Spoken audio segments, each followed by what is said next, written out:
வாங்க சிம்பிளாக எப்படி கார குழம்பு வைக்கிறதுன்னு பார்க்கலாம்.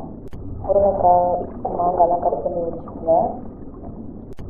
கடாயில் கொஞ்சம் எண்ணெய் ஊற்றிட்டு கொஞ்சம் கடுகு சீரகம் போட்டு நல்லா பொரிச்சிட்டு பிறகு அப்புறம் கட் பண்ணி வச்சுருந்த ஆனியனை நல்லா போட்டு வதக்கி எடுத்துக்கோங்க. நல்லா வதங்கின பிறகு தக்காளி எடுத்து அதில் கொட்டி நல்லா வதக்கி எடுத்துக்கோங்க. கொஞ்சம் உப்பு போட்டிங்கன்னா சீக்கிரமாக வதங்கிடும் தக்காளி வெங்காயம்.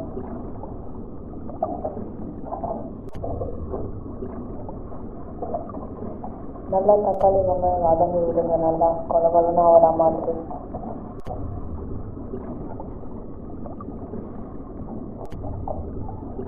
நல்லா வதங்கிட்ட பிறகு கட் பண்ணி வச்சுருந்த முருங்கைக்காய் காயெல்லாம் போட்டு நல்லா அதில் எண்ணெயில் வந்து நல்லா மிக்ஸ் பண்ணி வதக்கி எடுத்துக்கோங்க.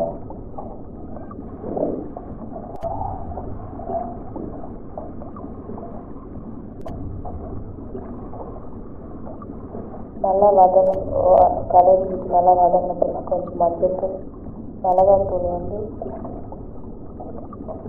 எண்ணெயில் வேகும் போதே போட்டு நல்லா மிக்ஸ் பண்ணிக்கோங்க.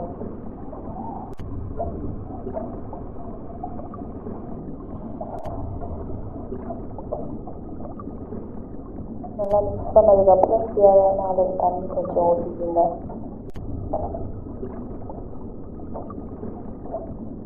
இது வந்து சிம்பிளாக அர்ஜென்ட்டுக்கு சிம்பிளாக வைக்கிற கார குழம்பு.